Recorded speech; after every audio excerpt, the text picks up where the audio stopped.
Selamat berjumpa, semoga dalam keadaan sehat walafiat sehingga dapat mengikuti pelajaran kali ini dengan penuh konsentrasi. Anak-anakku yang saya banggakan, dalam kesempatan ini ada beberapa materi yang akan kita pelajari. Yang pertama adalah posisi garis pada bidang kartesius. Di sini terbagi menjadi dua, posisi garis terhadap sumbu X dan sumbu Y. Yang kedua, posisi garis terhadap garis lain. Posisi garis sejajar sumbu X dan sumbu Y. Secara umum, posisi garis pada bidang kartesius terbagi menjadi tiga, yaitu garis sejajar, garis tegak lurus, dan garis saling berpotongan. Nah, suatu garis dikatakan sejajar dengan sumbu X jika jarak setiap titik pada garis terhadap sumbu X selalu sama.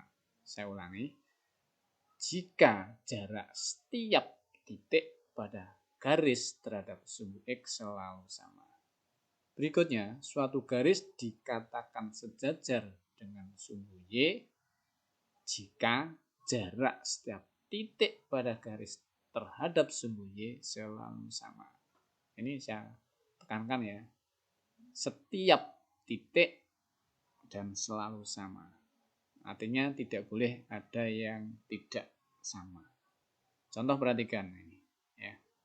Misalkan garis L ini kita coba dengan garis Y. Apakah garis L sejajar garis Y? Misalkan ada titik di sini.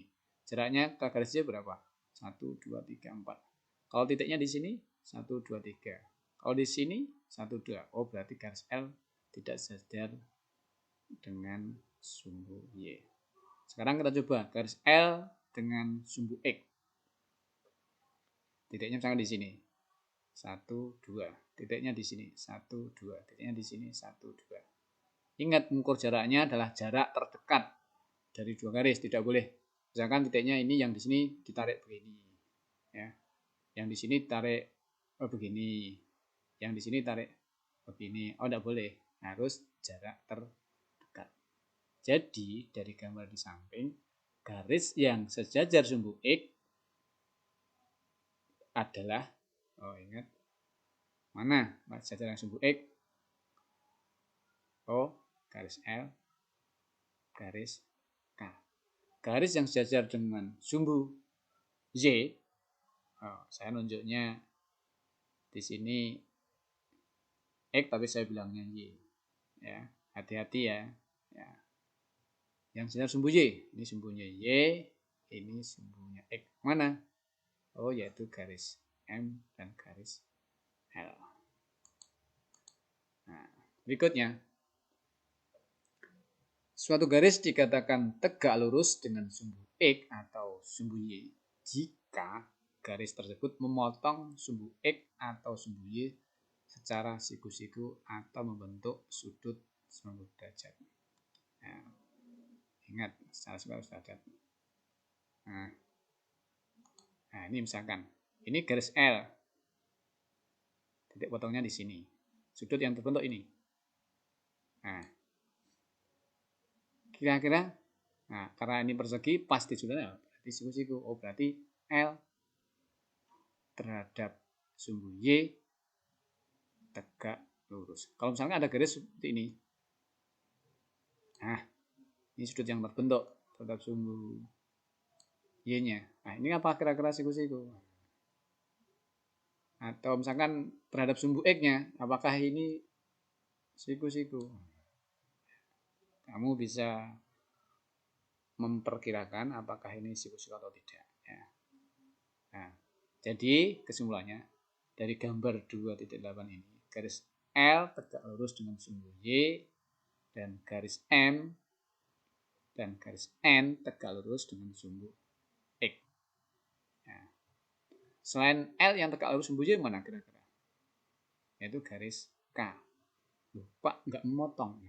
Ini tanda ini itu artinya bisa diperpanjang ke kiri dan ke kanan sehingga nanti ditemukan titik potong. Ya, sehingga ditemukan titik potong. Kita lanjutkan yang D. Suatu garis dikatakan berpotongan dengan sumbu X atau sumbu Y jika garis tersebut tidak sejajar dengan sumbu X atau sumbu Y. Nah, tidak sejajar, tadi kan syaratnya sejajar apa? Masih diingat-ingat. Ya. Oh, dari gambar ini, nah, dari garis L, garis K, ini memotong sumbu X dan sumbu Y. Karena tidak sejajar dan juga tidak siku. Posisi garis terhadap garis lain adalah sebagai berikut. Dua buah garis dikatakan sejajar jika setiap titik pada kedua garis memiliki jarak yang selalu sama. Yang kedua, jika garis G sejajar garis H dan garis G tegak lurus garis X, maka garis H juga tegak lurus dengan garis X atau sumbu X.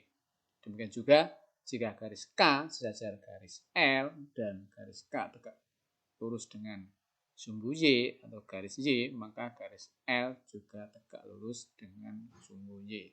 Ingat, saya ulangi.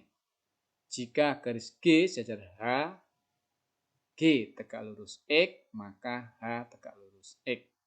Jika K sejajar L, K tegak lurus Y, maka L juga tegak lurus Y. Coba perhatikan gambar ini. Ya. Perhatikan dengan baik. Nah, ini garis G sejajar dengan garis mana? Yang jaraknya selalu sama, yaitu garis H. Garis L sejajar dengan garis K. Ini hanya satu contoh. Secara umum, ini perhatikan yang pertama tadi, dua buah garis dikatakan sejajar jika setiap titik pada kedua garis memiliki jarak yang sama. Lanjut, contoh soal. Tentukan garis yang sejajar sumbu X. Yang B, tentukan garis yang sejajar dengan sumbu Y. Tentukan garis yang memotong sumbu X dan sumbu Y. Kita jawab. Garis yang sejajar sumbu X adalah K dan garis M. Yang B, garis yang sejajar sumbu Y adalah garis L. Garis yang memotong sumbu X dan sumbu Y adalah garis N dan garis P. Masuk ragu-ragu ya, cek lagi nanti ya. Nah, kita lanjutkan materi berikutnya, yaitu jarak antara dua titik. Untuk menentukan jarak dua titik akan mudah dilakukan jika kedua titik membentuk garis yang sejajar sumbu X atau sumbu Y. Lalu bagaimana jika kedua titik tidak membentuk garis yang sejajar dengan sumbu X atau sumbu Y? Maka di sini kita akan menggunakan rumus. Nah, misalkan diberikan titik A, koordinatnya X1, Y1, dan titik B, X2, Y2, jarak titik A dan B atau panjang ruas garis AB dapat dihitung dengan rumus berikut. AB sama dengan akar dari X2 dikurangi X1 pangkat 2 ditambah Y2 dikurangi Y1 pangkat 2. Nah, ini kan A, B tidak sejajar sumbu X atau sejajar sumbu Y. Kalau misalkan A di sini, B-nya di sini, enak, kalau tinggal ngitung 1, 2, 3, 4, 5. Kalau misalkan A-nya di sini, B-nya di sini, tinggal ngitung 1, 2, 3, 4, 5, 6. Karena ini tidak sama, maka kita menggunakan rumus ini. Ya. Contoh, nah, perhatikan dengan baik. Keliling segitiga yang memiliki titik-titik sudut K negatif 1,3, L 3,3, dan M 3,0 adalah 12 satuan, 16 satuan, 20 satuan, 20 satuan. Loh, gimana caranya? Nah, kita harus menggambar, terus baru kita menghitung. Ya. Nah, tapi itu apabila sejajar dengan sumbu X atau sumbu Y. Apakah titik-titik nanti sejajar? Nah, Belum tentu. Lah, oleh karena itu kita langsung aja menggunakan rumus tadi. Jarak KL, jadi XL dikurangi XK dipangkat 2 ditambah YL dikurangi YK dipangkatkan 2. XL 3 dikurangi negatif 1 XK. XL, nah XL ini dikurangi XK. Ya, pangkatkan 2 ditambah YL dikurangi YK. Y-nya negatif 3 dikurangi negatif 3. Nah, berarti kan sama dengan negatif 3 ditambah 3. Nah, ketemunya 0, pangkat 2. Ini ketemunya 4, pangkat 2. Jadi 16. KL 4. Nah, berikutnya sama. Nah, LM. XM dikurangi XL. YM dikurangi YL. Terus hitung. XM 3 dikurangi 3. Pangkat 2 tambah YM dikurangi YL dipangkatkan 2. 0 kuadrat tambah 3 kuadrat 9, angka 9 3. KM XM dikurangi EK pangkat 2 ditambah YM dikurangi YK pangkat 2. Dimasukkan nilai-nilainya, pangkatkan ketemunya 25 akarnya. Jadi kesimpulannya keliling segitiga KL ditambah LM ditambah KM sama dengan 4 tambah 3 tambah 5 yaitu 12 satuan. Nah, berikutnya penggunaan kedudukan titik dalam bidang kartesius untuk menyelesaikan masalah. Nah, contoh, diketahui titik A, B, C, dan D. Jika keempat titik dihubungkan dengan garis, bangun apakah yang terbentuk? Nah, ini mau nggak mau menggambar pada bidang kartesius. Ya. A, koordinatnya ditulis negatif 4, negatif 3. B, negatif 4,2. C, 3,2. D 3,3. Nah, bangun yang terbentuk kamu hitung, ini kan oh sejajar.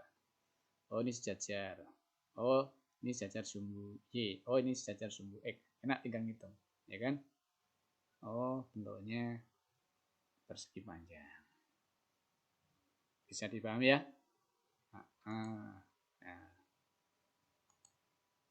untuk latihan kamu kerjakan uji kompetensi 2 halaman 66.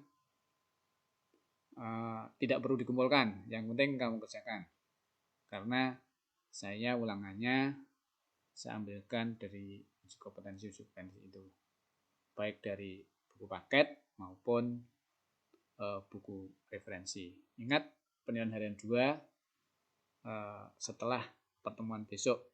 Jadi besok saya sudah tidak akan ngupload materi lagi karena materinya sudah selesai. Tapi kalau anak-anak butuh penjelasan bisa lewat WA. Terima kasih. Wassalamualaikum warahmatullahi wabarakatuh.